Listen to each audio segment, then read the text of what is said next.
Thank you everybody for making time tonight to come to SeoulWeb3 monthly meeting. Today is the number 6 that we have been gathering in the most hot event, meeting event in Seoul. So let's see. Well, first of all, I would like to introduce myself. My name is Laura Valls. I'm from Spain. I live in Korea for 15 years. Many people know me. I'm the head of partnerships in MVP, which is a agency for blockchain marketing in the Web3, specialized in Gamify. And then what we do is bring games from Asia and we bring them to audience from South America and Brazil. That's a lot of fun. Uh, so tonight, I would like to thank you to the sponsors to make this happen. So we have Cross Universe. This is the incubator of Clayton. We have Nervos Network today. Thank you. And we have Dotbit also. And we have, and that's possible also powered by Bisonai, which make all this beautiful event and all of this to be possible today. And then, so also today we have a very special raffle prize that it will be at decent wallets. There is the biometric hot wallet, and then there is also the car wallet, which we have the opportunity to hear from Kim WanKyu explain about all this. But I just want to let you know that this is the raffle, this very, very, very special raffle tonight that we will be giving away before the fire chat that we have later planned tonight. Remember that in order to be included in this special prize, you need to be in the SeoulWeb3 Twitter. You should have shown your SBT in the entrance and be in the list. And then you will be selecting the winners, the very, very, very lucky winners at the end of tonight. If you have any question, you are free to raise your hand, right, anytime, and then I will address it. So again, the reminder, if you haven't done it, as there's people coming in, is attend tonight, follow the Twitter, and show your SeoulWeb3 SVP. So also, please do not forget to follow the SeoulWeb3 community in Twitter, and we have an amazing Telegram, very, very lively Telegram as well. And here in the link in Linktree, so Web3, you have many, many other interesting links where you can find more information about what the purpose and the main the purpose of the Web3 meeting. And then also, thank you for signing to have the SVT, which this is something that the team has put together very, very, very nicely for all you to have and enjoy innovation. And it will be your membership. So if you haven't done it yet, please feel free to go to the desk and be lucky to be included in the community and in the raffle prize. So now, so tonight, I'm just so glad to introduce the speakers of tonight. We have, first of all, we have Michelle Kang, which is the head of marketing in Nervos Network. And she has extensive experience in crypto and non-crypto projects and roles. And she will be sharing today with us her experience about go-to-market strategy and discuss the Nervos Network. Also, today, we have with us Vicky, who is the head of global markets and Dotbit, and She's the head of the global markets, and in .bit, what they do is they enable cross-chain Web3 identities for you and your community. So she has flown from outside of Korea just to give us this amazing introduction about .bit. And so please let's make her to feel welcome in our community. Also, having so many things in my hands is making it hard, to be honest. So also I would like to welcome Yves La Rose. He's the CEO of the EOS Network Foundation, and Yves has been in the blockchain industries probably about when the beginning of the Bitcoin, and he has been dedicated into serving the EOS community and the EOS Foundation by lifting and empowering the community itself. So he will explain later how the evolution of the EOS network has been.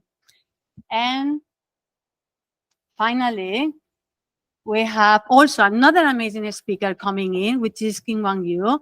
And then he's the Chief of Business Officer of IoTrust. And then IoTrust is a wallet business that has been around since 2017 and has been a favorable market reputation globally. So he would like to discuss how he found the current situation of the market and talk about the pain points and the roadblocks that he has been witnessing while the Web3 service mass adoption. And he also is providing us the prizes for the raffle, the very, very special raffle tonight. So without much more delay, I would like to welcome Michelle to the stage.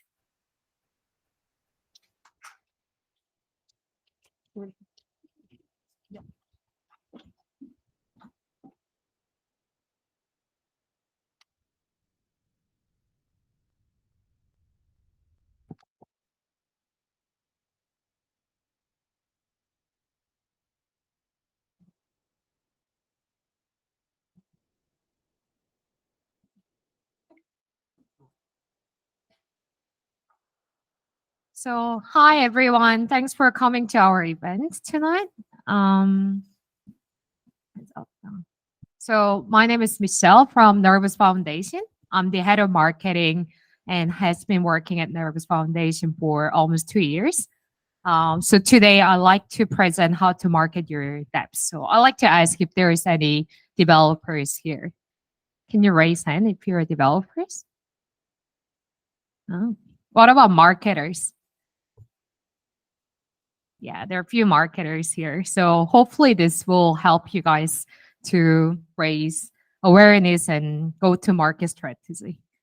So I have started working in blockchain since 2016, and it was very interesting to begin with because I was working at payment service company and doing VIP account management. And back then, my clients were talking about Bitcoin, and I had no idea. It seems to be very interesting. So I started working in blockchain doing ICOs. I was advisory for many different companies, including EOS, back then Block One, and Kitcoin, Lisk, and etc. So I started and then help a lot of startups to begin with. So to talk about Nervos Network, so CKB is layer 1 POW blockchain. If you're familiar with the concept of proof of work, our founder has been builders like since Bitcoin existed. So they were working for private chain back then and believing in like decentralized network. So one of the founder was working at Ethereum at POS side of Ethereum core development, and he believed that layer 1 should be POW to be hard cash and hard money. And he built layer 1 called CKB, and for the scalability, we built layer 2 on the top of layer 1. So using UTXO model, we use account abstraction to have one blockchain for all blockchains. So since 2018, we have been existing. So basically, CKB Nervous Layer 1 wants to have this sort of concept. So access from everywhere, verify anything, and store everything from anywhere. So we want to be one place for all blockchain, having this consensus. And yeah, so currently, so go back to the depths. So when I look at Depth Radar, it has 12,000 applications out there on 49 different protocols. And there's almost 2 million wallet addresses right now in December 2022. But unfortunately, a lot of dApps fail down, or the life cycle is 6 months. So when you look at it, why having dApps and make it successful is very hard.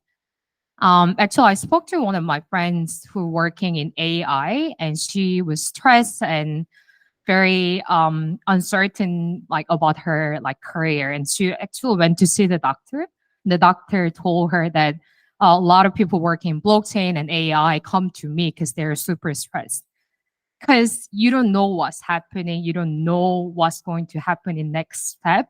Working in blockchain itself is very stressful, and it's like a no end in sight. You just keep walking this blurred path. So hope my presentation will give you the street light of how to market your dev and give you some sort of insight to go ahead. So starting from what are the importance you have to have to begin and think about doing marketing over your dev. So you definitely have to have a goal and tokenomic, of course, roadmap and messaging, and who are your targets are. So depends on the dev. It could be gamers or developers or normal users out there. So once you set up goal and everything, you should think about marketing side of things. So I divided to this 5. So since I've been working in blockchain, a lot of founders are asking so Michelle, what sort of part I should focus? Should I focus on doing marketing? And my answer always been that it's not only one part that you can do, but you have to combine different sort of sectors to make sure you are doing good marketing. And these are the 5s that I'm going to talk about today. So first one is content. So when you're building content, you have to focus on what's new about your product, because there are a lot of competitors out there and you might doing the same thing, but you have to find the insight, what is new about your project or that, and make sure that you're giving content, how to use your product well. And of course, focus on features and benefit and educational content, also giving the story. So I talked about my founders at the beginning. Before they're building the Nervos Foundation, they're pretty well worthy developer because they even participated in Ethereum ICOs, but that didn't make them stop. They wanted to keep building. They want to make goods for blockchain industry. That's how they keep building, and we call them a future builder. So this sort of story give you that the vision of Nervos Foundation. We're not a people that wants to have a short-term goal, but long-term goal to make the differences. So these are the 2 things I like to highlight. So when I look at the data, not everyone using Web3 are English speaker. Here, obviously we have Korean speakers, but major Web3 user are from Africa or Southeast Asia, actually. So content should be easy to understand. And obviously, a lot of people jumping into Web3 because there is a financial aspect of it. A lot of people looking to make money, jumping in, participating in dev. So you have to focus on what are the financial aspect of your application to make sure people are understanding easily. And social media. So I'm sure a lot of people are using Twitters here and social media, your own social media every day. And it will be easy for you as a user if it is fun and if the content using a lot of tags, there are more impression that you can bring in on. And instead of just tweeting like one line, you can include images that will increase the impression. Also focus on benefit, not the feature. If your network is super fast or your dev is super fast, doesn't really make sense, but it could be making more sense if you focus on benefit is fast, so you can mint NFT easily, for example. And I recommend to do as many as possible. Also, for social media, please use FOMO tactic. I think that's the fun part of doing crypto marketing. A lot of people do not want to miss out, and using this sort of tactic like counting down, whitelisting, and etc. will make sure people will be engaged with you, and it has to be catchy that a lot of people will have that. So like I talked about messaging earlier, you should have certain easy understanding messaging to make people be on your, like, pay attention to your social media easily. And another part is paid marketing. So you can have advertisement, PR, like KOL, we call influencer marketing.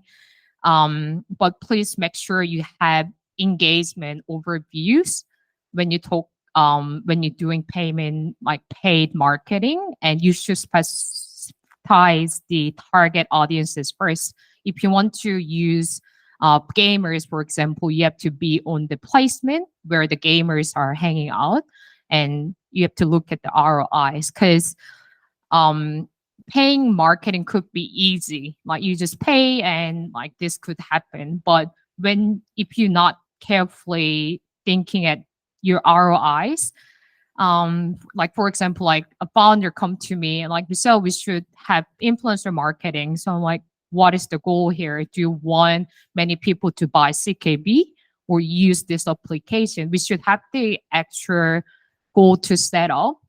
And if it could be only like we want some people to test out our platform, then we shouldn't be using the influencer marketing, but probably having whitelist program or community program other than influencer marketing. And be careful because there are a lot of scammers out there. Since 2015, I've been working in blockchain. I've never been scammed, but only once by this so-called influencer marketing agency. They took my money, and it was like an end of the day for me without actually delivering. So be careful with the scammers too.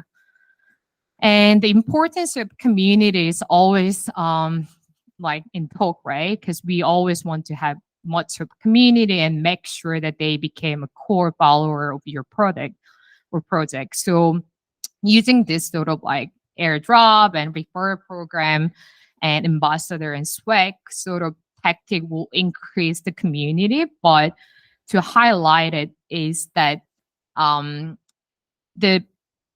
as I mentioned, it's not only one sector will increase the marketing or go to market strategy for your product, but also you should consider that community is everything. Like you heard of Nervos Network through this sort of meetup today, and you may seen it on the Twitter ad, or you have seen it from the influencers that you're following. But the word of mouth is the biggest part that you can consider in blockchain, especially for the finance aspect of blockchain. So having your own community and building it is like, it has to be the core marketing that you should have, that I like to highlight. Yeah, so those are the marketing tactics that I wanted to share, but it's only for certain tactics, right? But once you have actually done your marketing activities, do not miss out those points too. A lot of projects are going for like short term and money and how much like ICO they can raise and etc. But if you have your own product and have built your community, the money comes later on. And always open to listen to your community will help you ongoing, not only 6 months, but longer time. So I'd like to talk about that bit, which is DNS service on Nervos Network. And why I'm mentioning is that they actually done all the highlight insight that I mentioned earlier. So they made it pretty easy. What that bit is a Web3 identifier. So everyone can understand what .bit was, and they actually point out the financial aspect because you can only mint one .bit under like resell .bit, and you can sell it on OpenSea. So there's a financial aspect of it. And they actually release .bit every now and then. So you can't really mint everything possible, but every time on, it could be every month, and three different types of, I mean, like there are different type of .bit that you can mint in different time that using formal tactic. And it was really catchy as well, because it could be resell is the best .bit, for example, and people can actually have that growing their own community as well. And they have goal that they're not going for the money. They're starting with no token and no like fundraising at the beginning. After they actually deliver, they start to raise. The Series A just finished a few months ago, and they use the community tactics. So for example, Nervos has Nervos.bit, and there is a sub DID which I can mint for you guys later on. So I can mint resell.nervos.bit. So once you have that is sort of DNS service, and you can send crypto to resell.bit easily and etc. So they use this community tactic to grow. So now .bit is secondly mostly used DNS service in Web3 right now. So like after that, like maybe it was too short of like talk about all marketing, but hope this helped for you guys. And I could say that like there is nothing always pain, but you have to keep going to gain, right? So it could be really hard to like, oh, crypto marketing is really hard, but if you keep going and keep trying different way possible, you can gain at the end. So I'd like to thanks to everyone to listen this talk. And please follow us on Twitter first. The second one is the Google form. So I can mint sub DID for you guys of Nervos.bit. So if you just scan it, submit the form, will be great too. Thank you. Thank you guys.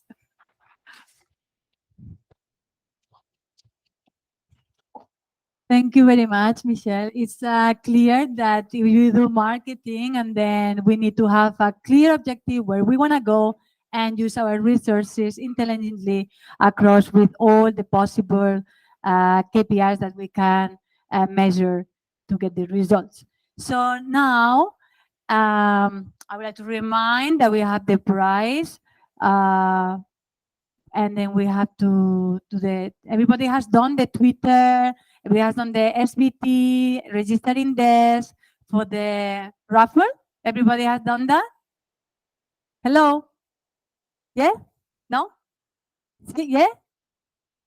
I hear something? Okay. All right. How nice. I would like to welcome now Vicky, that she's gonna explain further about the bit.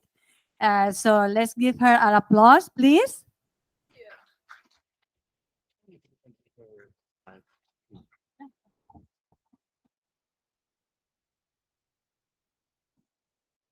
So thank you for inviting me to the event, and thank you, Michelle, for introducing .bit. I think it saves me a lot of time to introduce .bit again. So let's moving on to this part. I'm not going to talk about marketing, even though I'm in charge of the marketing team of .bit. So we're going to before actually 3 weeks ago, I planned to do a presentation talking about why sovereign individuals and sovereign data sovereignty is so important and is the future of Web3. But about 2 weeks ago, I went to Stanford to attend Professor Dan Bernay's last class in this semester. So he invited the general partner from A16Z, Ali Yaya, to his as guest speaker to his class. So they were talking about by the end of the class, they were talking about what are the most exciting innovations in Web3 they are looking forward to. And they mentioned, the first thing they mentioned and emphasized is identity. So I changed my topic a little bit to this one. So why do we need an identity in Web3, and what is identity means in Web3? And then we're talking about what is .bit, what is the uniqueness of .bit, and our next step. So like I mentioned, what is identity and why identity is so important for Web3? Let's take a real life as an example. So in real life, everything, human interaction, our finance system is built on trust, and trust is based on identity. For example, if I today go to Korean bank, say I want to borrow money from Korean bank for my personal investment, and I would like to have around 2 billion Korean won. And probably the bank will refuse me because I am a foreigner. I do not have a credit system based on my national identity in Korea. And I do not have a social reputation in this society. So they will refuse me. So what about maybe, how to say this name? Yeah. So what about Chun Ziwan goes to Korean bank again, like ask for the same amount of money from the bank for her personal investment. Based on the social reputation she has and the financial system, financial credits she has, she can probably get the money from the bank. So it's not because she's prettier, not because she is a superstar, but based on credits and reputation. But on chain, do we have credits, financial credits and reputations? I think no. So since the beginning of Bitcoin and Ethereum and the start of smart contract public chains, there are a lot of decentralized application booming up. Like Michelle said, we have a lot of applications on chain, but most of the applications do not refer to any of the person's on-chain data identity or their credit system based on based on the activities they have on chain. So that causes a lot of problems. For example, as the applications popping up, the scams and frauds also popping up. We have experienced a lot of scams in crypto world. So all of this can be solved based on trust, or to say based on an identity system that is already lacked in the crypto world. So what is .bit and what is .bit is doing, and what is the uniqueness of .bit? That's from the first one. So .bit is a Web3 identity system. We regard ourselves as an identity instead of saying a domain. Why is that? Many people may know ENS, right? We have the same functions as ENS have. All of the basic functions, like we can put Alice.bit or Michelle.bit or Vicky.bit as we want to change to replace the long, complicated hash address. Instead of using the hash address, now we can just use Alice.bit, Michelle.bit for our daily transactions. That saves a lot of time and secure our transactions, because Michelle.bit is the only united .bit name in the whole Web3 scenario. So based on, these are the very basic functions we have, but what is the difference between .bit and say space ID .bnb and ENS.eth? I think this question then relates to the next questions I would ask you guys. So what kind of future you believe for Web3? Do you think in the future the Web3 world will be dominated by one single public chain? Or you think the world will definitely be multi-chain verse? So if it's a multi-chain universe, then cross-chain, a unified cross-chain identity will be crucial to build on a Web3, a whole Web3 scenario, credit system, and a reputation system. So that's why we start to build on .bit. And that's something make us different from ENS and BNB. So we are currently the only realized identifier in the whole Web3 scenario. I'm gonna talk about a little bit about our next step. Michelle just mentioned about the sub DID, and we think it's a very exciting feature we will love to promote on. So what does that mean? What is the sub DID? We all know that in traditional IP, there can be a sub IP. So that's why the similarity makes some people regard the identity or the DID system is something called domain. Is just like the DNS. Different from DNS, the sub DID has the similar structure. The main DIDs can set the price and even set amount of the sub DIDs is want to release. But different from the traditional IP system, all of the sub DIDs is fully independent from its main IDs. So for example, so that will be a very exciting innovation for brands, IPs, and for stars, for fans economy. So let me elaborate a little bit on that. Let's change another star's name. That one is too hard for me to pronounce. Maybe G-Dragon. Okay, this one is easier. If G-Dragon has his own .bit account, he can release and set the price of his sub DID accounts. For example, he would love to have 1,000 sub DIDs released, and each price with maybe $10,000 each year, because we collect annual fee from users. So he can collect a $10 million each year just based on the sub DIDs he released, without any effort, without anything he needs to do, just to maybe give more benefits, empowers the sub DIDs. So based on the sub DIDs he released, the fans can group up and form a fan economy with the closeness of the name. For example, I am G-Dragon's big fan. I can mint a Vicky.gdragon.bit, and I can use this name on all different kinds of social media, social platforms. I can demonstrate to all of my friends, publicly showing off as I am a big fan of G-Dragon. Not a lot of people can own this. So it will be a perfect way for the fans to show their love and loyalty to brands, to IPs, and to stars. And based on that, they can form a DAO. Because currently, the DAOs have a lot of problems. They do not have a clear member identification, and they do not have a healthy and stable treasuries. But based on sub DIDs, they can all solve that. We collect annual fees into the treasuries. G-Dragon can collect $10 million each year just based on the DIDs, sub DIDs he released.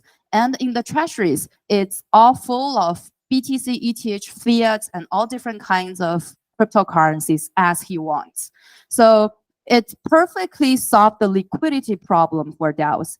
And G-Dragon can use the money and use the treasury, use the sub DID to form a DAO. The fans can vote on wherever maybe they want him to hold a concert.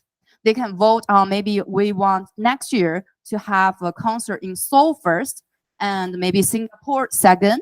And all of these are controlled by the fans group, empower the fans group based on DAO. So this is something we think really exciting to do. And our next step is to work with the entertainment industry and many communities to better promote the idea of sub DIDs. And I don't have the QR code of the bit prepared in the end, but we're happy to have more topic if you guys have any questions to me or about the bit. Thank you.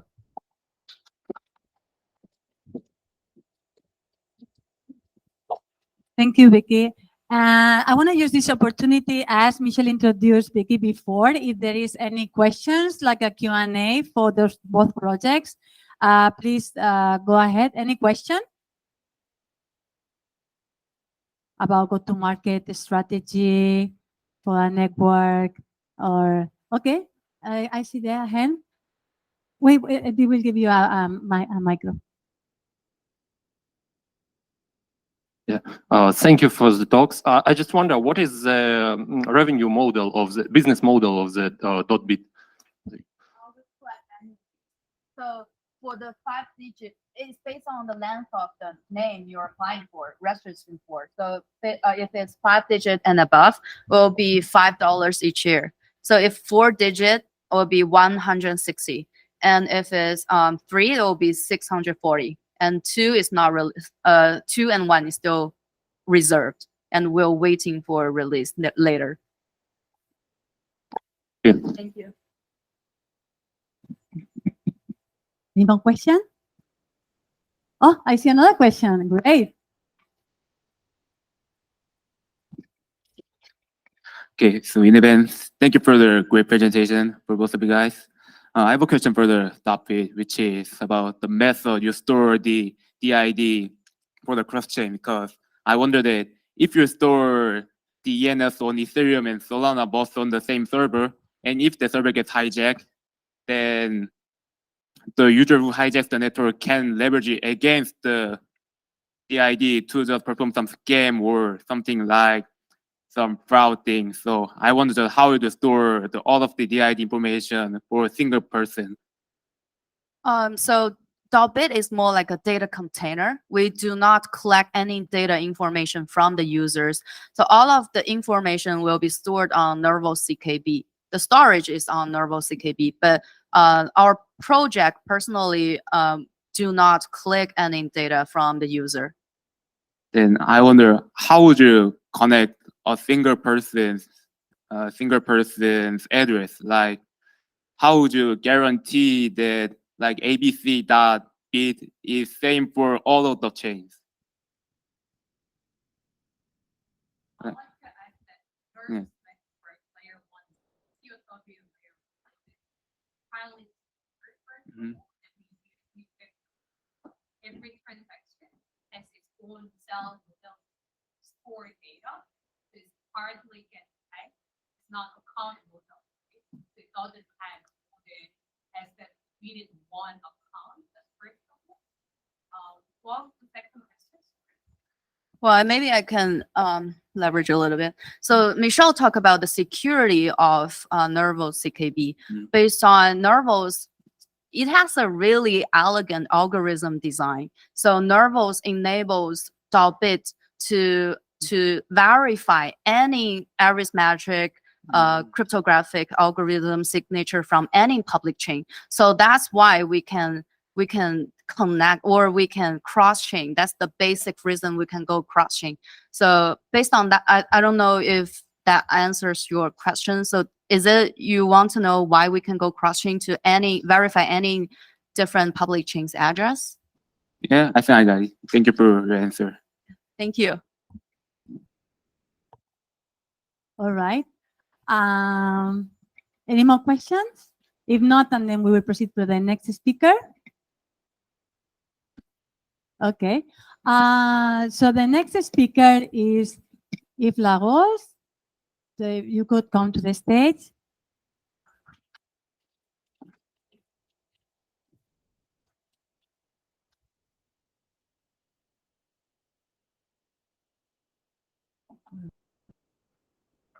All right. I don't have a presentation. It's just a speaking head in front.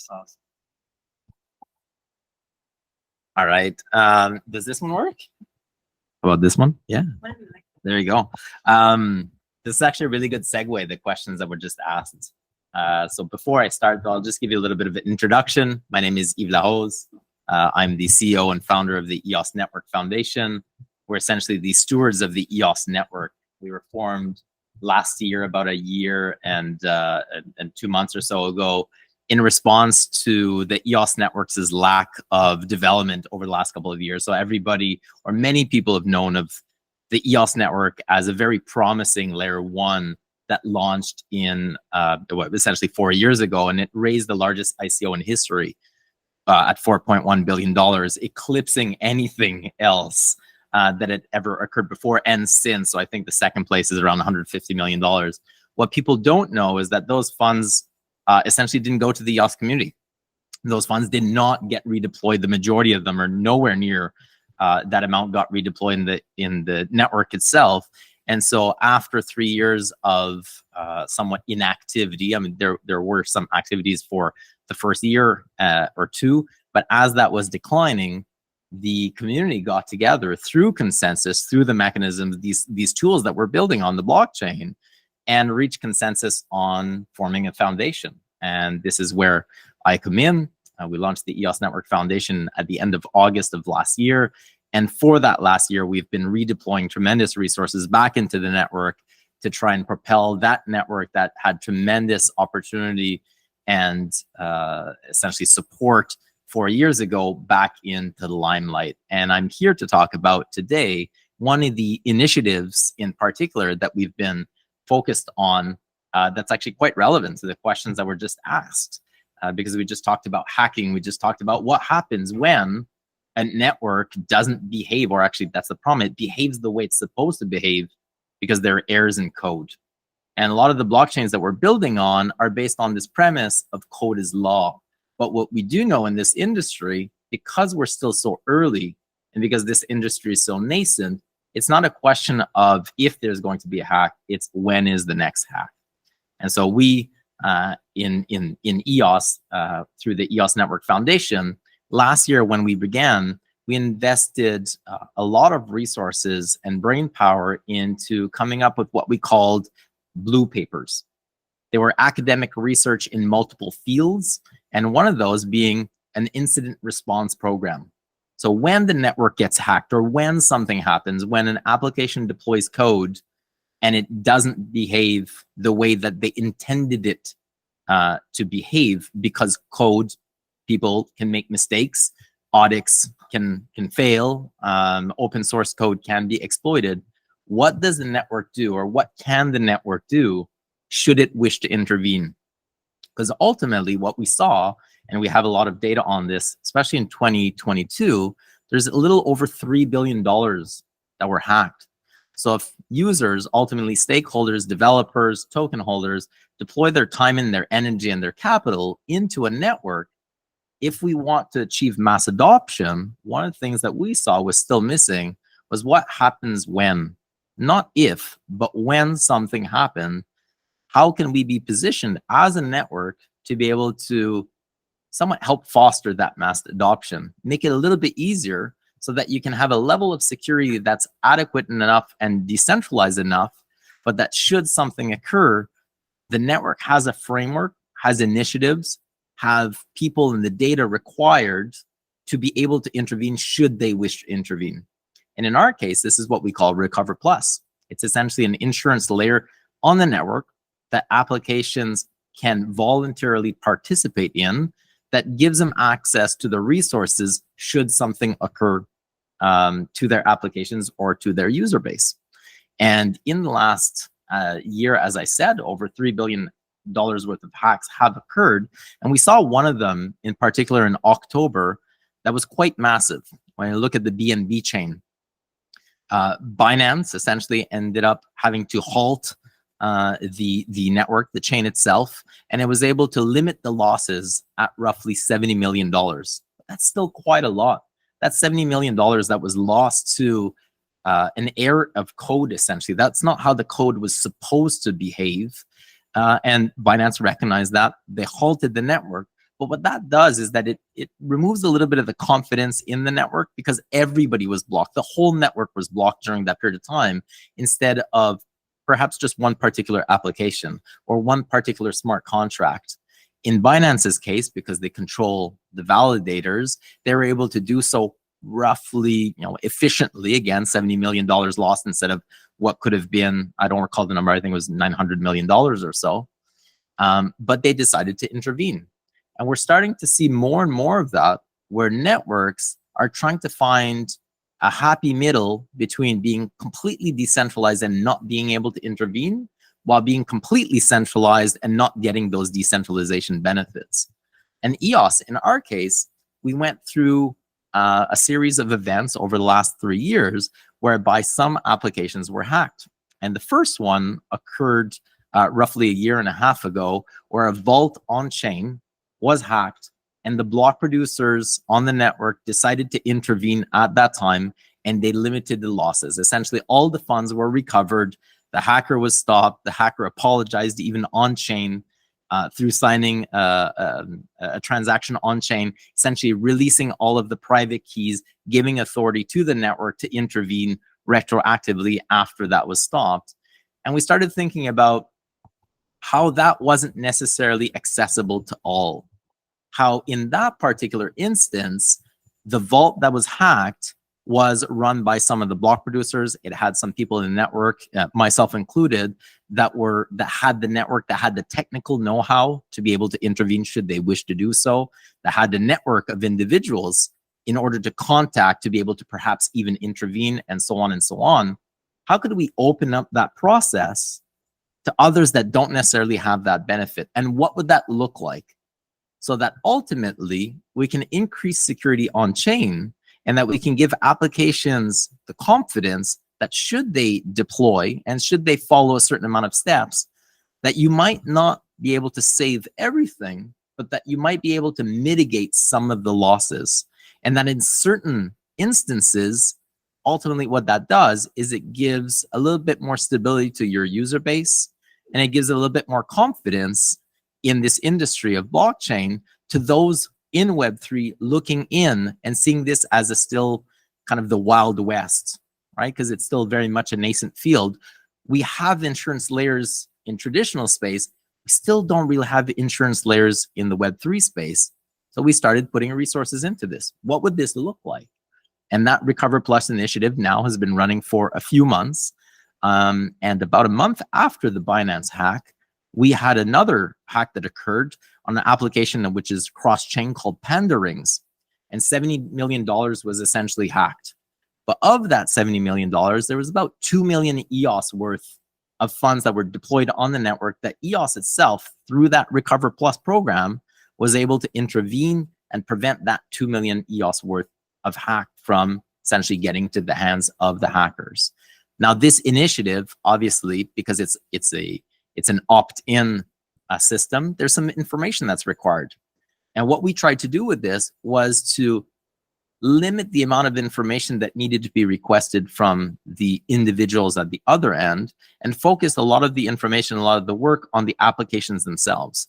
So think of it like a B2B, whereas the business has to do the B2C, but that business interacts with the protocol to submit information, to submit data, to submit the smart contracts, the auditing, the hashes that are related to the auditing, KYC, AML, so that should something occur, the network already has somewhat of a white list of applications that have bought into this program or opted into this program. There's no cost to date anyways, while it's been running so far, but that they've opted into this program that gives a little bit more insurance to their user base ultimately, that should something occur, maybe somebody can intervene. And so, as you know, you're talking about DID and you're talking about what happens if the network is hacked, we wanted to ensure that going forward, if we want to reach mass adoption, we have tools in place, we've got teams in place, we've got resources, and we've got some academic research in place to start deploying resources whereby in the future, we kind of create an ecosystem so that it's no longer the Wild West. It's no longer dog eat dog in this blockchain space where code is law, and if something happens, tough luck, it is what it is. Because ultimately, if we want to reach mass adoption, the current way that we're doing things is not really scalable. It works maybe for the people in this room, it works maybe for the nascent players, the nascent developers, the ones that are the first movers in this space. But if we want to reach mass adoption, that's not really the way to go. So that's what I want to talk about tonight. And if you've got any questions, please feel free. Yeah, thank you very much. Thank you. Thank you. Such an insightful step forward leadership that the EOS ecosystem is bringing to us. So yeah, if any question? Sure. Hello, actually a big fan of you personally, like for saving EOS, because with block one is obviously, well, been a bit of problematic partner, if I could say. So my If question, we can even call them partners. yeah, it's Yes. are they planning to sue you or something like this? You never. Are they planning to sue me at Block One? Yeah. Or I don't know. I can't speculate on what they're planning to do or not do. There is, however, a class action lawsuit on the other side of things, right? So without getting into too much detail, as I mentioned before, EOS was the largest ICO in history. They raised $4.1 billion. And those funds went to the entity called Block One. And promises and commitments were made that arguably were not delivered upon, that perhaps were the reasons why this was such a successful and large ICO. And a lot of people, including people in this room, deployed a lot of capital and time into the EOS network with that as a premise that funds would be coming and that resources would be deployed. And so ultimately that didn't pan out. And one of the first actions that we did as the ENF, when the ENF was formed, was to recognize that the consensus was that, in fact, Block One had not lived up to its commitments. And one of the things was that on-chain, for a period of 10 years, Block One was given vesting tokens. So 10% of the tokens for the network over a period of 10 years. And the idea behind that was that over that period of 10 years, it would keep Block One incentivized to keep on building in the network. And we can argue about subjectively how much capital did they deploy, but one thing is not subjective, is when they stopped maintaining and developing the code, it was very easy for people to see. You could see it on GitHub, it went to 0. That was not subjective. And so when that happened, the ENF was formed. It was one of the main reasons why. And one of the first actions we did was essentially to stop the vesting, or we did not, but the network reached consensus on stopping the vesting through the consensus mechanism, so that Block One would no longer get access to future tokens that they had not yet received. Right, I've seen they actually launched Bullish Exchange, valued at $9 billion before launching. Then Voice, supposed to be social media. But my interest is like, what's the future? So right now you're planning, I read you have like 100 million fund recently launched. And there's also coming EVM for EOS. But how do you think actually EOS succeeding? Because right now TVL on EOS is like not even 100 million if you follow DeFi Yama. It's actually more than that. But good. So there are multiple questions in your one question. I'll try to address them in order. So you mentioned in terms of kind of what's happening with EOS or what's going. One of the things that we're focused on is GameFi. And when you look at DApp Radar right now, of the top 8 different games by daily active users, Antelope, which is EOS.io that was rebranded to Antelope, so the software stack that powers EOS, which the foundation funds, develops, and grows, represents roughly 80% of all blockchain daily active users right now in all blockchain. And so it's quite powerful. This is one of the unfortunate things about EOS and Antelope, the software stack, is that from a tech point of view, it's incredibly powerful, resilient, scalable, high throughput, very low cost, very reliable as well. But what was missing in the network was that branding, that marketing, the capital deployment, the partnerships, everything that essentially we see other Gen 3 layer 1 blockchains do very, very effectively. This is where they had their strengths. And so where EOS is deploying a lot of capital, time, and energy is into really focusing on that GameFi side of things.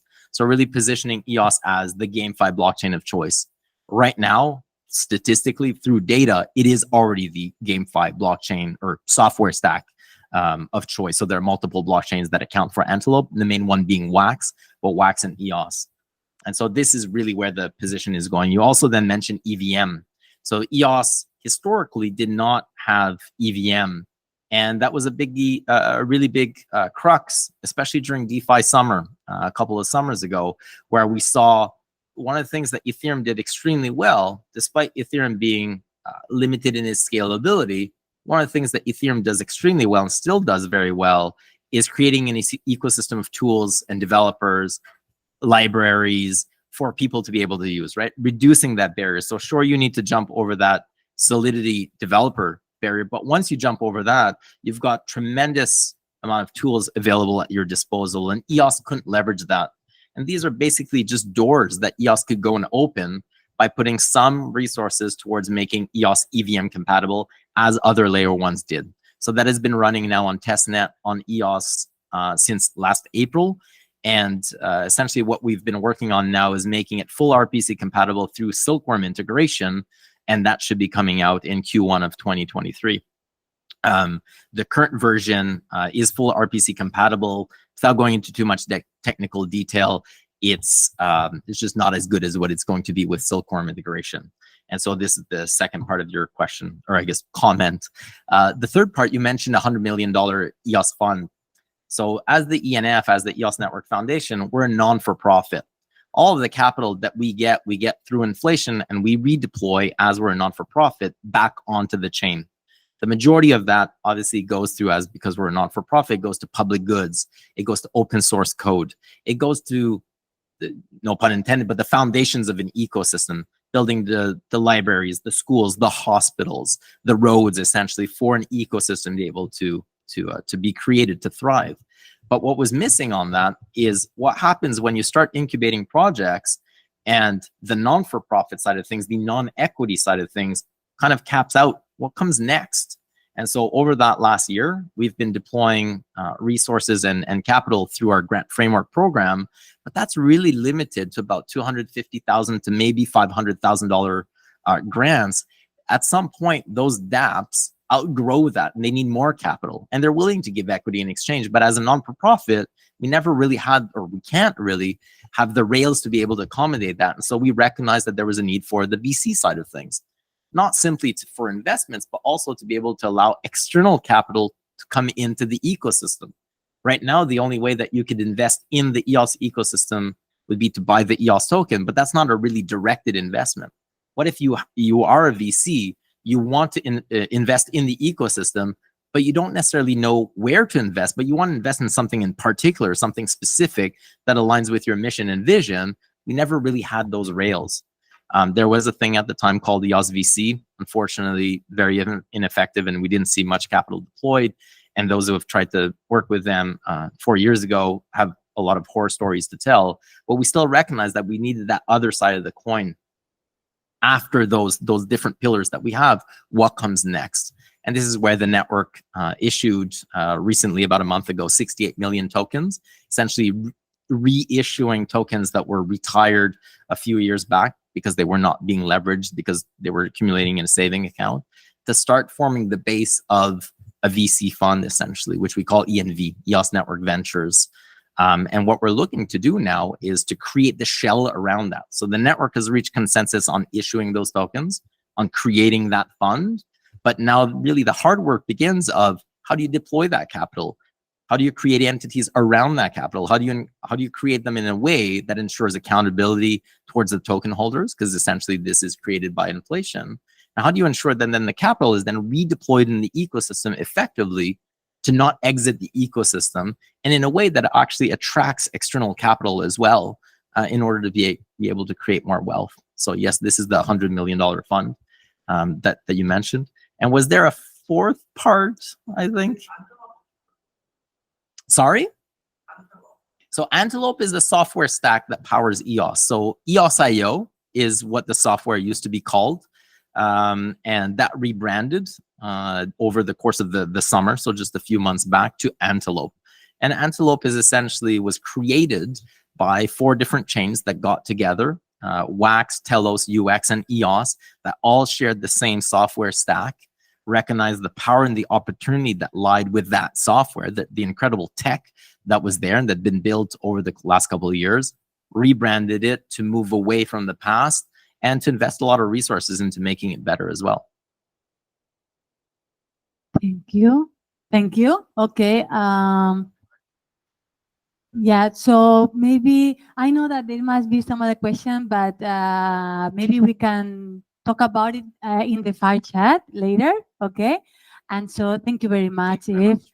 And I'll bring an applause. All right, so now I would like to welcome to the stage to WanKyu, which is the CEO, the CBO of the IoTrust, who is actually powering the raffle, the Christmas raffle this evening. So reminder for the people that came later, if you want participate in the raffle, you have to follow Twitter, show your Web3 SBT, and be in the desk in the list that they will be distributed later to me, so we can do the raffle. And those are for the people who came later on. So yeah, please go ahead. Good evening. So thank you very much for giving this opportunity to share our experience and what are the needs to get so-called the mass adoption for the Web3.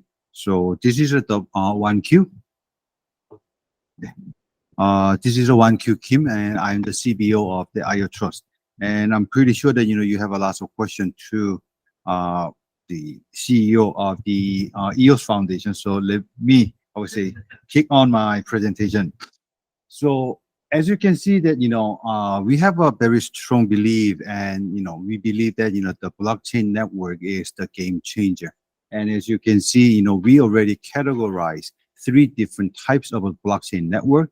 So on your left is the blockchain contract, blockchain with the no smart contract. That means you can just send a coin and receive on it. And the middle one is a smart contract with the Ethereum base. So that means you could have various debt services as well as NFT. And on the right is own smart contract. So each blockchain has their own smart contract, and they are building their own ecosystem. So right now, even though that some of the network are not listed, just for your reference, that IoTrust, the decent wallet, is supporting all these kind of blockchain network, which is more than 50 plus. And this is a single glance of the how many crypto wallet users in global. So as you can see that there are more than 183 million users where the crypto wallets are existing, and approximately 40% of the users is contributed by the North America. But now, if you just look at the Web3 wallet, as you can see by the year 2031, and we are expecting to see more than 1 billion for the wallet users or the wallet Web3 wallet, as well as the total value of more than or close to 3.5 billion US dollars for the Web3 wallet, which is a very dramatic growth. But the thing is, to reach those kind of figures, which I personally believe that this number is a bit conservative, because we do see the lots of potential when this NFT as well as a soulbound token kick into this market. And these are the target application that we are looking at it, such as game, metaverse, and entertainment, social media, as well as a DAO. And if I can just give you some example that what NFT is going to bring the value Web3 is for the game industry. So user will identify, and user will find out that the game item that they already bought is a non-fungible, and they already gives a special value. And I think this philosophy can also implement it in the luxury good as well. And another area that we can look at is a membership, because right now from the FTX as well as all the government regulation that all Web2 service providers are reluctant or very skeptical about this blockchain community, blockchain industry.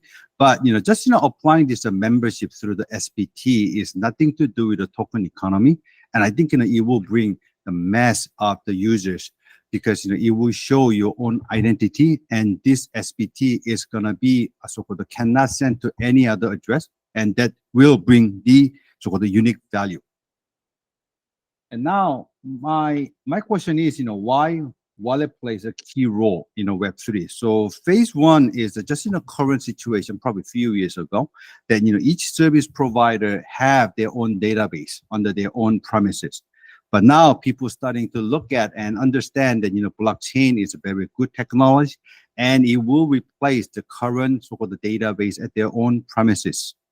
But now, once this blockchain kicks in, the problem occurs because there are so many main network that each service provider need to figure it out. And how are we going to solve this issue?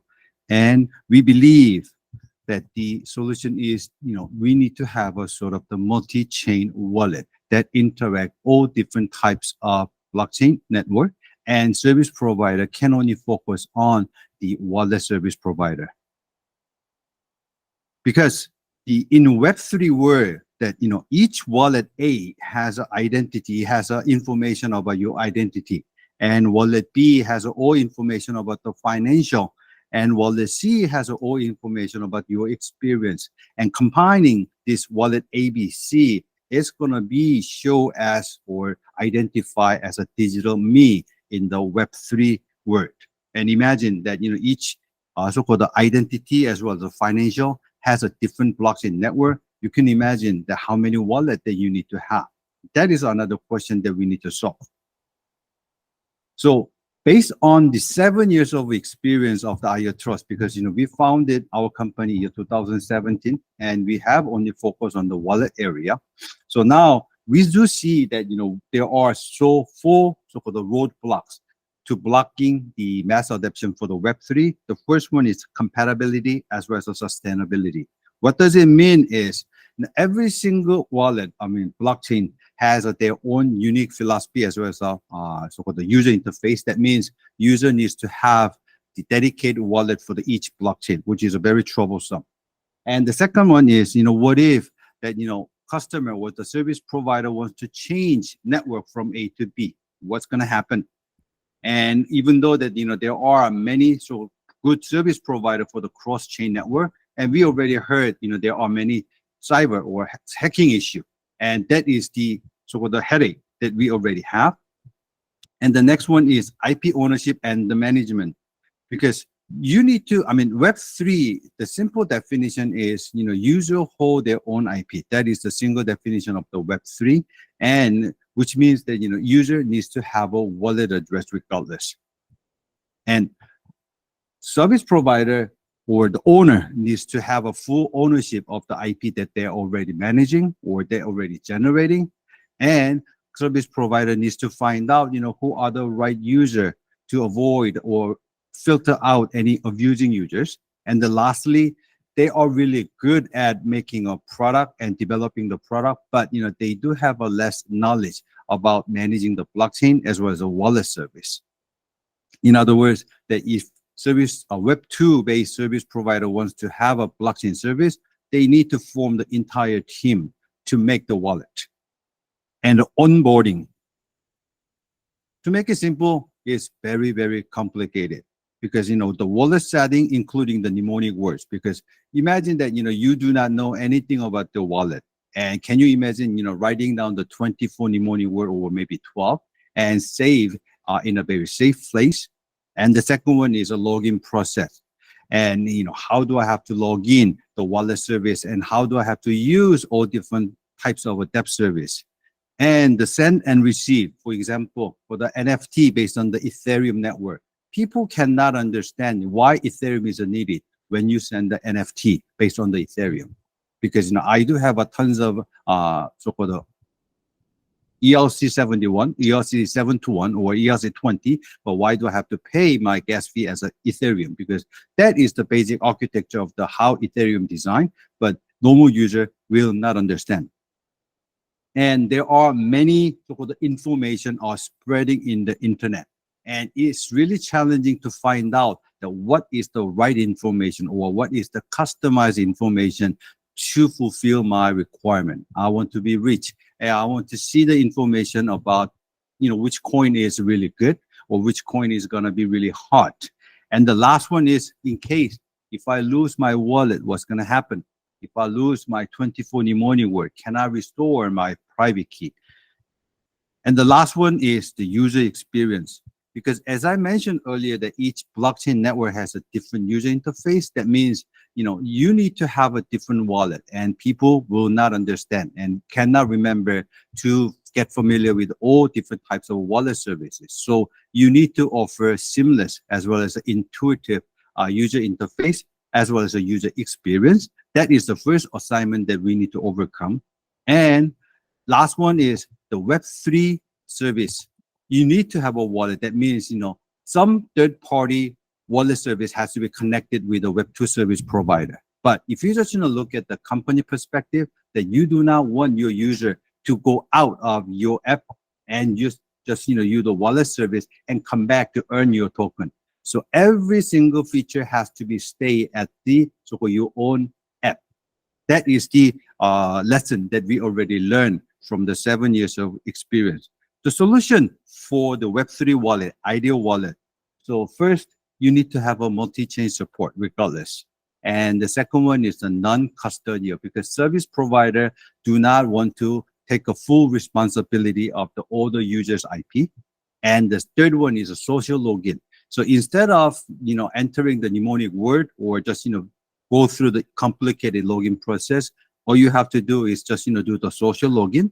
And the last one is, as I mentioned, that this wallet feature has to be built in app inside of your customer so-called service app. So that is my presentation. And before I close, and we are searching for our family members. So if you are keen, just, please visit our website and just, send your resume. Thank you very much. Thank you very much. Thank you very much. So have any question before we pass on into the Christmas prize? Yeah, okay. I will.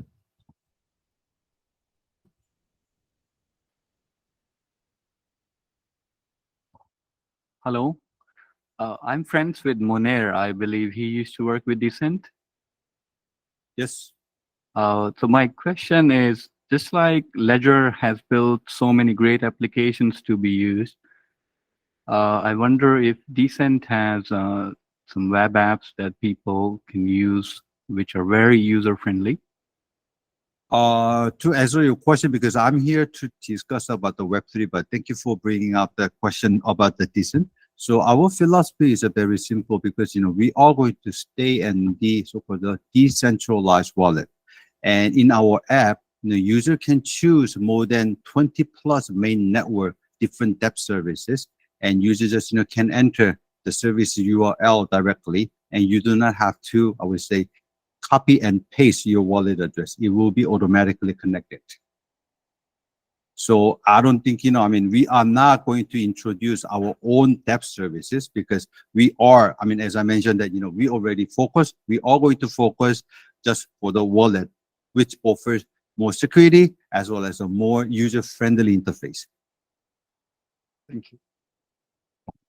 Any other question? Yeah? Okay. I wonder, how do you solve the multi-chain problem? So do you run nodes or use some APIs or Yes. EtherScan? Or... Yes, so that is the one of the experience or know-how that we already built for the last 7 years. So we are running the so-called multi-node service for each network. And if there is any standard node service provider, we are already getting, at least, 2 or 3 backup. But if there are certain network that does not have any popular or the stable node service provider, we are running our node by ourselves. There's another question, and then we finish with that. Sure. So for, I guess, any developer-facing product like yourself, you have an SDK. One of the biggest challenges is attracting enough developers to use it. So how are you approaching marketing yourself to the devs? And okay, that is very good question, because I'm the chief business officer leading the sales and marketing. So that is the ongoing effort that we are really working on it. And the first thing is we have to let people know that how good we are and what is the vision that we already have. That's why we already, I would say, we have a very strong footprint for the Decent in Korea as well as all other countries. But to have a mass adoption as well as market attraction, we brought out the Whippet.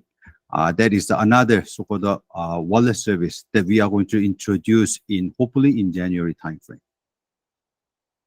All right. Okay, thank you very much for bringing the pain points and the roadblocks of the Web3 and solutions. And thank you very much for the audience who brought up the Decent, which now we are going to pass into the Christmas raffle, right?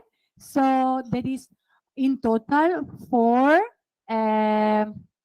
prizes. There is 4 prizes. Yes, I think so. Right now we have 35 people on the list, and we counted this on the front desk, And we checked you followed our Twitter and you got a SeoulWeb3 SBT. So make sure, I think I count here more than 35 people here, but we on this list, we only see 35. So if you haven't checked your name on this paper, please come to the front and I guess I can help you. No? I guess we see one person coming. What's your name? Rao. All right, Rahul. So you're 36. Number 36. Okay, 37. All right, 36, 37. I'm gonna set it up the raffle system right here. Let's see. Sorry for the music, but I think next time we'll try to put some music on or something. I can do it. All right, we are not doing any trick here. And you see all the 1, 2, 3, 30. Oh, you don't see it. All right, let's see. So we share, and then the first one will be a card wallet. Yes, yes. So we have 3 card wallets and 1 biometric wallet. And I guess first. All right.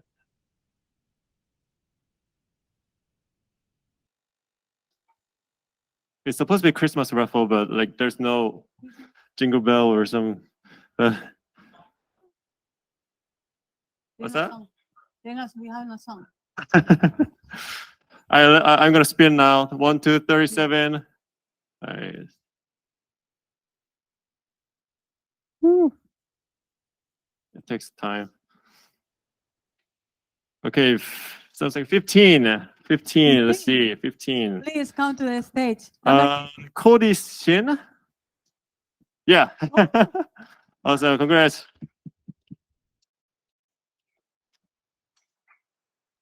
All right.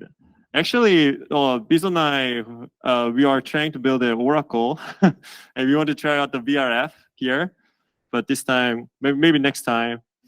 Okay. Yeah. So here. Okay. All right.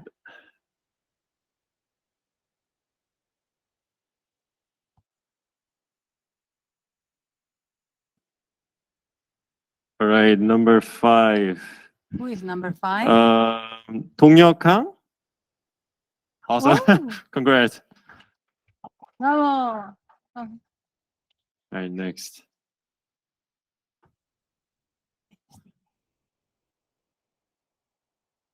All right, sounds like 21.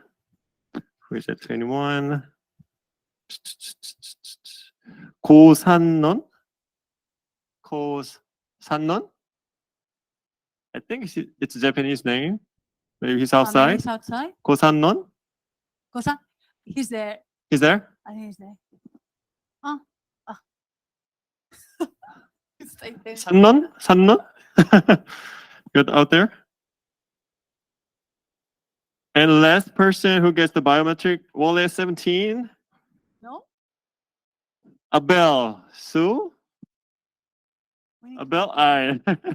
You got the last present prize, biometric. All right, congrats. Great. And all the prizes, card wallet and the biometric wallet, please stand right. Wait, oh, we are missing. We need one more. We need one. All right, Sannon, I think he left. All right. Let's spin it. So this is gonna be the biometric. Sorry, because he left. Because first of all, All right. card and then the biometric. In Korea, we do dugu, dugu, dugu, dugu, dugu, dugu, dugu. Number 2. Let's see who it is. All right, Rahul. I thought you didn't put your name on here. All right, okay, awesome. All right, Rahul, yeah, you're selected. Number 2. Great. So you got the last prize. Biometric, awesome. So the prizes are gonna be given to you after the meetup. So please give a big hands to them. All right, thank you. You guys can have a seat on it. And next, I think we are gonna go with the fireside chat. So yeah. Yeah, so we are gonna do the fire chat now. So the speakers come to the stage where we put chairs. Or I think we can take a 5 minutes break. Oh, 5 minute break. Yeah, because we have to bring the chairs on the stage. So yeah, please Okay. break for 5 minutes. Thank you.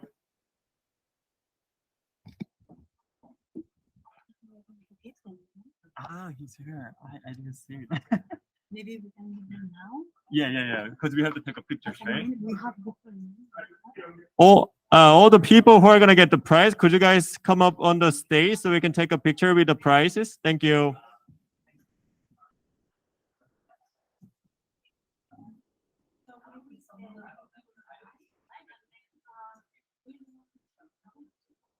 Yeah, I think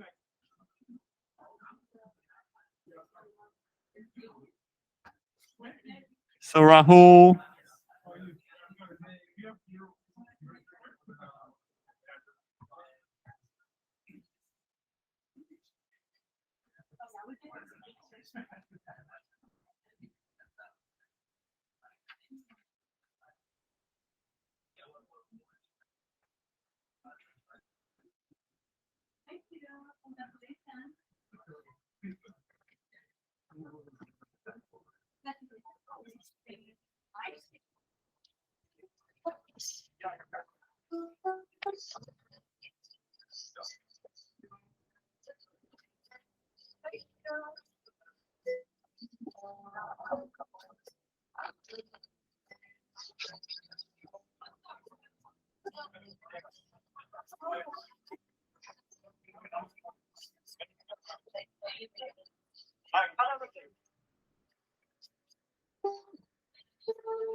Last year, things didn't come around just like that. Everyone is here to celebrate one day.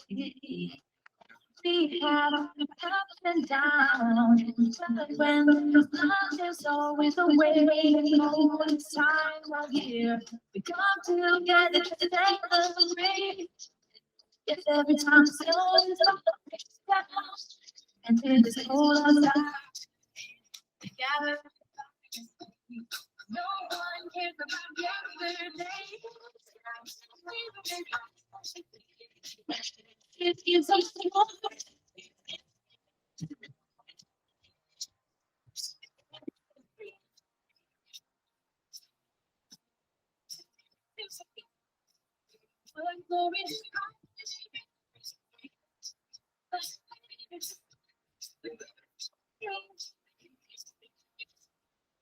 Here I think about how I'm so lucky to have a place that I can come home to. Yes, I am on my way. Feel good, feel good. But in the moment of peace, come together, now rush me. It's every time I know and it's cool outside. Together on the fire. No one cares about this. I'm excuse me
Okay. Oh, are you enjoying? Yeah, like it?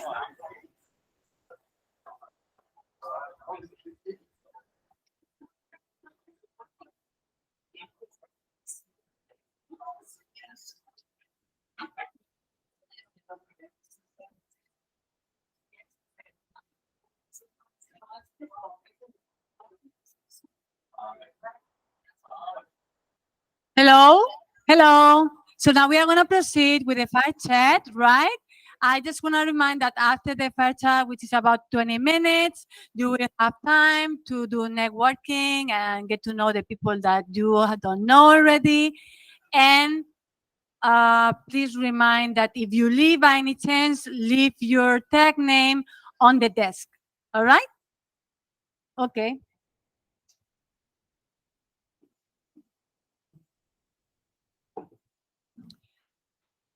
Okay, so I have so many, we have a great evening so far with so many questions about the networks, about the security, about I don't know, so many things. So I was just thinking that, you know, we are all thinking about when is going to happen the mass adoption, how is the mass adoption of the networks and that happening. And then as they do, you know, the number of applications that are launched in the networks are increasing.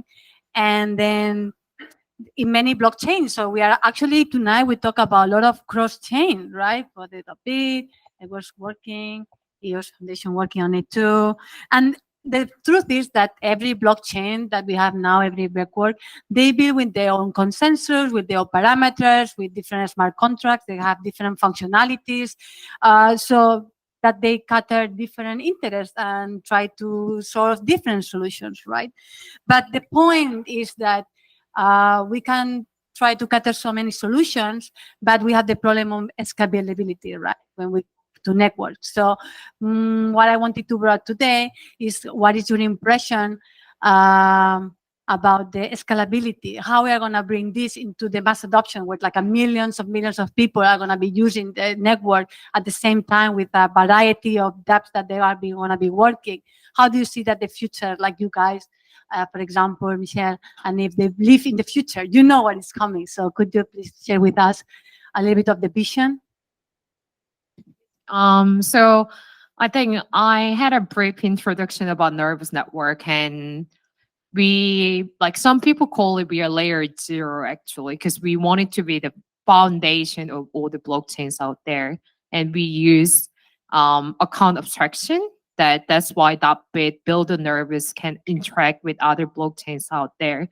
So I think Eve already mentioned that before we jumping in mass adoption, we actually look at security first, because even though we have integrated with different blockchains out there, it has to be like trusted. Like, and I mentioned I'm working in blockchain since 2016, and a lot of people are mentioning like back then even words like, "Oh, you're working in blockchain, you're scamming people," because I think to begin with, before we looking at like bringing Web2 mass adoption, we should build out Web3 more secure first to go for like bigger mass adoption. Of course, like bringing onboarding users and user experiences has to be solved, because I was working before pitching to Web2 companies to come to Web3, and the hardest part is they don't even understand what MetaMask is, how to work, and etc. So having onboarding users is the like key that we have to solve, first of all, to have scalability, but also having tools like wallet and etc. to integrate with different chains to work in one place is the key point as well. What about you, Eve? What do you think? Well, I do agree. The very first point is, like Michelle mentioned, the security thing. So if there are so many scams and frauds happen on chain, that'll be really hard to adopt massive, push forward to massive adoption. That's the first one. The second, I think, is interoperability, like how user can better interact on chain. Like between it involves both like between chains. If I am a user on Ethereum, what about I still want to play a game on BSC? How can I do that? I think it also involved, the third point is, I think the most important one is regulation. I do think is a question more related to policy and regulation and legislation. So if the world, the traditional world is more ready for Web3, that will be the time for massive adoption. So that's why I think it's still time for waiting. And the fourth point is I do not think scalability is the problem for massive for the future of blockchain. But the crucial thing is lack of creation and innovation currently on chain. Because when we look at the new so-called new public chains like Sway or Aptos, they were called high efficient public chain. But every new so-called new chains just copy or fork the same applications that was already on Ethereum. And all of these lack of creation and innovation caused,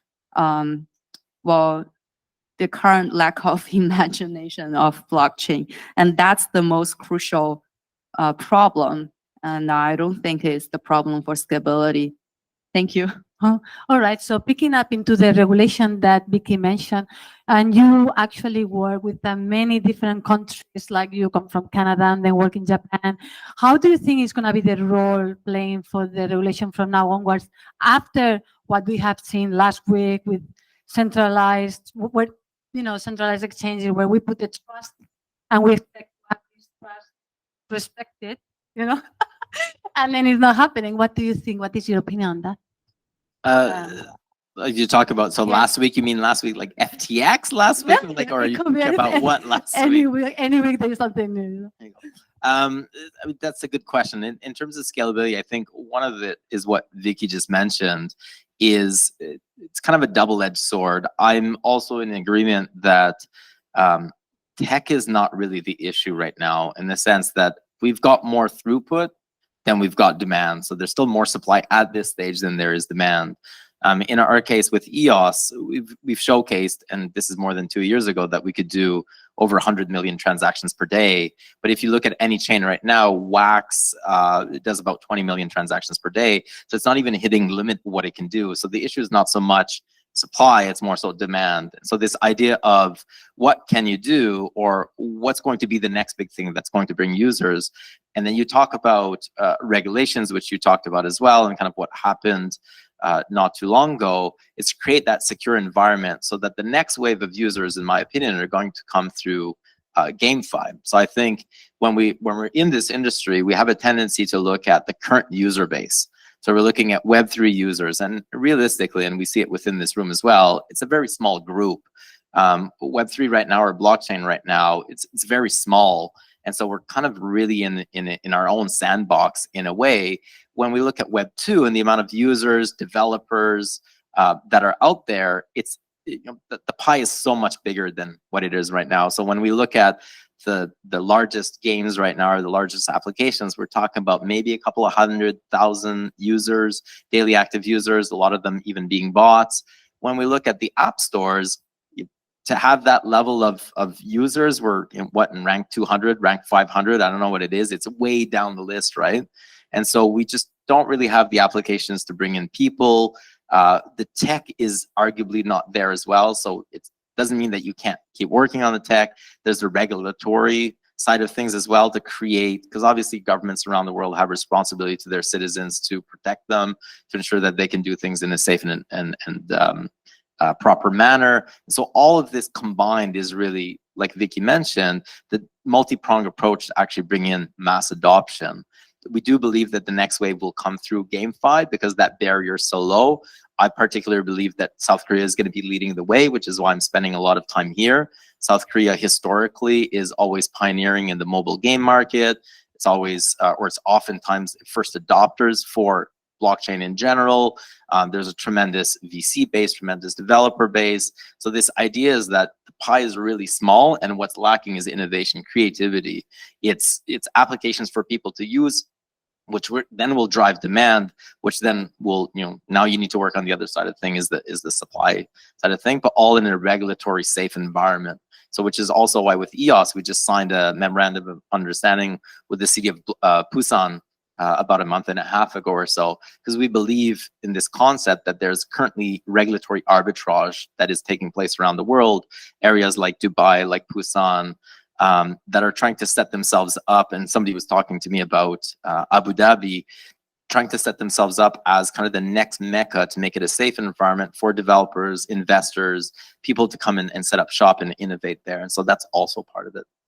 Okay, thank you. So this is very important as we talk about regulation and onboarding people. Since you talk in your presentation about the onboarding part, right? What is your thinking about the roadblocks that we have ahead, as seems to be the most difficult as the supply is there? Okay, because I think, the blockchain team are developing very nice technology, which, I do have a full respect. And from the wallet perspective, that we have a two vision. The first one is, we like to offer our wallet service, and people doesn't even know they are using the blockchain wallet. And that is the key point. And the second thing is probably, imagine that, if my mother decides to use the blockchain wallet, that will be the time that we can discuss about the mass adoption. And for the regulation perspective, that, if once this token economy get into the picture, you need to be very careful, and government is starting to look at it. So what we could do is, probably, we can utilize, this blockchain technology such as a SBT or the membership, which doesn't have any coin value, and that will help to bring more users for this blockchain service and get familiar with how to use it and how to store their asset. And maybe, that could be our starting point. All right. Very good. So now I would like to think about, everybody talk about the onboarding. So what is actually practicality when we talk about Nervos Network? What do you do in your daily life to influence people who doesn't know how to come into the Web3? I think, yes. So we talked about layer 1, but so Nervous Network had layer 2 as well on the top of layer 1. It's even compatible with Started because there's so many dApps on Ethereum that we wanted to bring them. But it was quite too late, and now we rebranded to gaming, like GameFi. So when we look at it too, we branding it as game, like fun first gaming platform. So when you look at gaming, you just don't play because it's built on Rust, for example, or like Golang or Python. It doesn't really matter for the users to play games. It has to be simple, fun to bring in users. So that's the one part, as along with the creativity and like fun to play has to come first, because there's not much of demands before we're talking about mass adoption. If we have 1 billion user wants to play this game built on our layer 2, we can then think about integrating and building more tools to bring 1 million users. We don't have that step yet. So what we're focusing on is having simple game but fun to bring in people first, then talk about the other parts later on. What about what do you do, like, in order to incentivize and say, hey, get your Yeah, sure. So talking about letting people, so I personally I'm not a tech background. I don't even know what is Bitcoin or blockchain maybe 3 years ago. And I majored in history and film study when I was in college. So nothing to do with tech, nothing to do with blockchain. I got to know this is because of the Chinese government. So Chinese government is having a very harsh and it's kind of terrible regulations in the whole industry. And that's the start when I start to know Bitcoin. And after I got into this industry, I traveled to a lot of places, talking to a lot of marketing people in the world. And the fact is, in current world, places that adopts cryptocurrency or blockchain technology the most are South America and Middle East and Africa. So why are these places that first carry on the mass adoption, like we said just now, and start everything from scratch? Is because the fiat system failed in these places. And the same reason why there are many Chinese founders and developers got into this industry is because in real life we realized our money is not our money. It's controlled by the government, and the banking system is not reliable. So that's why we go into blockchain industry to try to find a solution, and then just obsessed with the idea of blockchain, the idea of Bitcoin. And I think for places that have a very stable fiat system will be harder and kind of delayed to get into this era. But so that's why sometimes I feel maybe the next generation of the cryptocurrency adoptions will start from places that actually suffer the most in traditional financial system. And when I talk to my friends about why they need to know blockchain for onboarding, all of the onboarding information I provide them is more related to what I just said about your money is not your money, so then you need Bitcoin. That's why that's something maybe I don't know, maybe South Korea has a very stable finance system. I'm not sure like people here will fully get to cryptocurrency under this regulation situations. So what do you think? So I guess from our point of view, or from my point of view, one of the things that I do because of the position that I'm in, we've got resources to be able to deploy to actually improve on the protocol.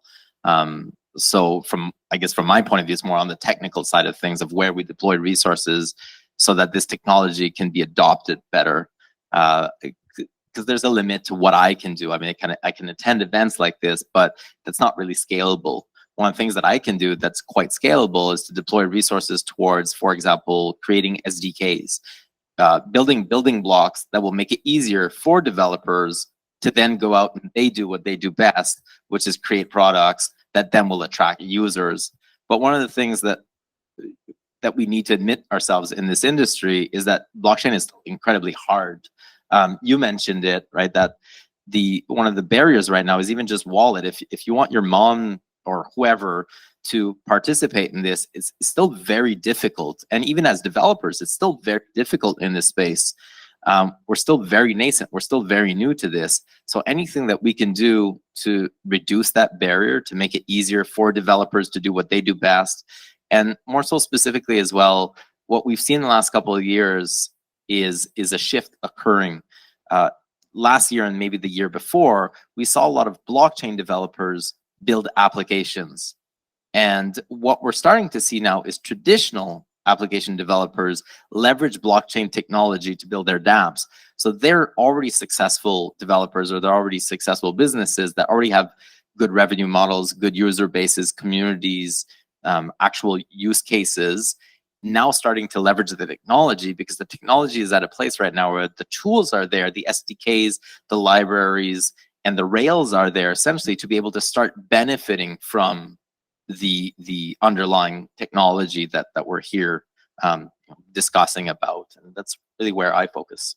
So following it, so do you think that we need more use cases in order to convince more about onboarding people from the Web 2 to the Web 3? Yeah, no question. So maybe, we can just, implement, we can think about just, scenario that just, issuing the VIP, so-called the parking coupon as a SBT or the NFT time form. That will be very good use case. And people just, the service provider can recognize who is their royal VIP customer, because, they cannot be transferred to the other address. And the question is, how easy that you need to show your VIP ticket to the valet or the man. But that is the question that we need to solve. All right.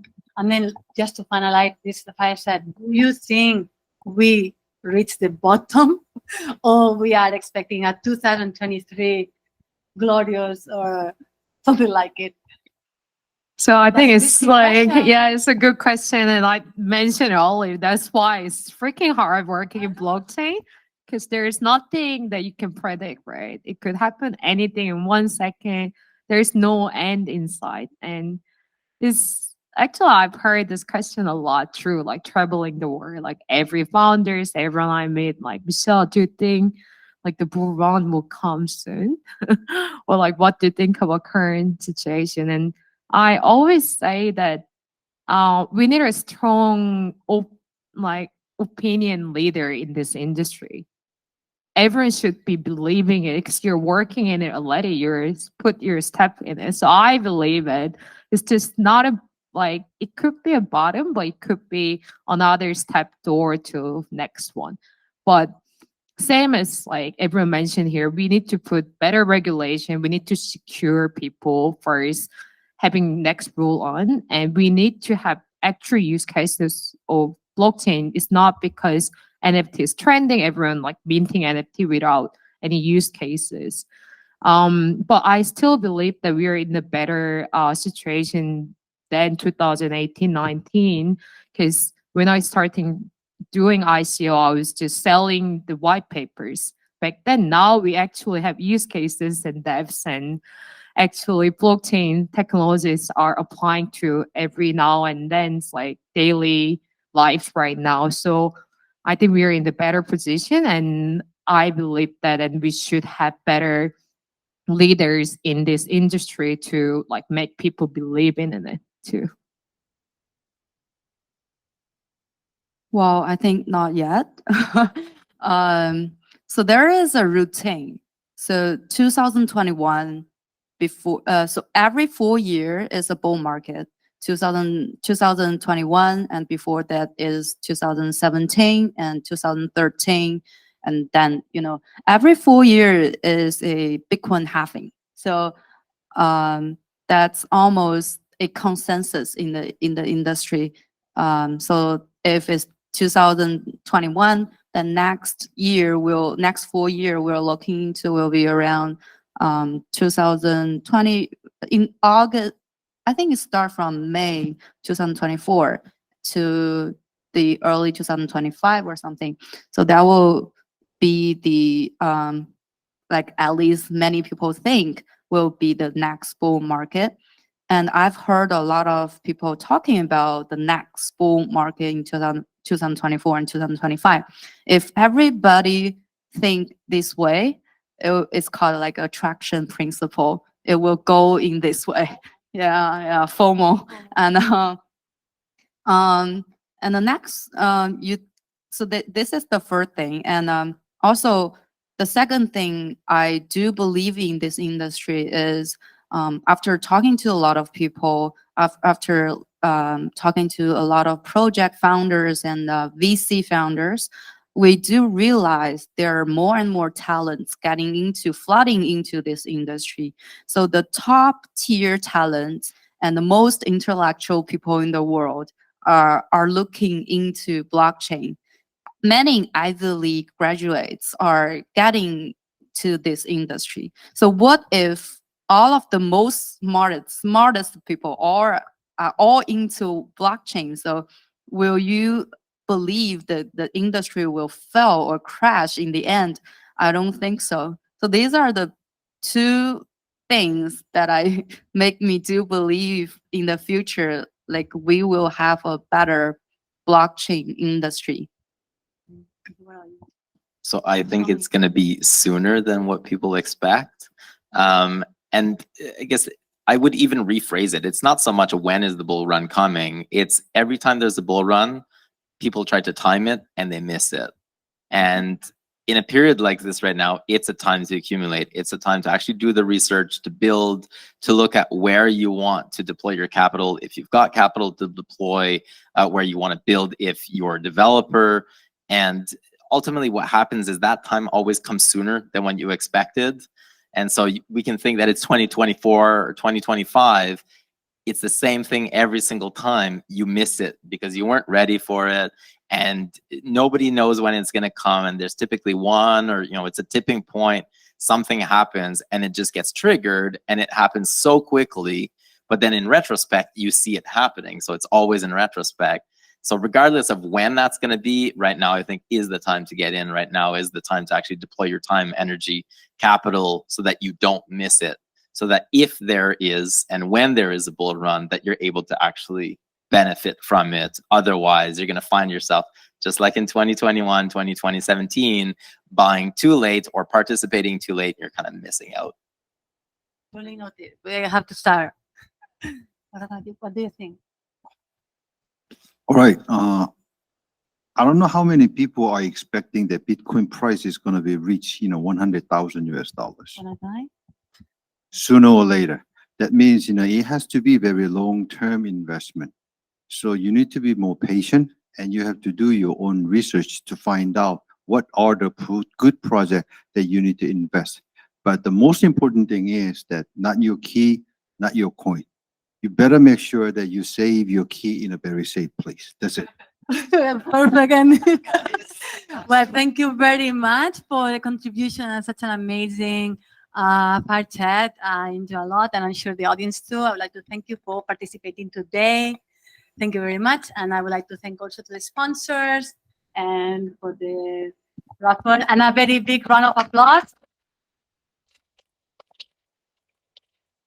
Thank you very much. So now is the networking time. So you feel free to network. And before leaving, please leave your tag on the desk. Thank you very much. And I'm gonna leave on the screen. I'm gonna leave the Telegram chat so you can scan it and you can join if you are not already there. Thank you very much. Have a nice evening. All right.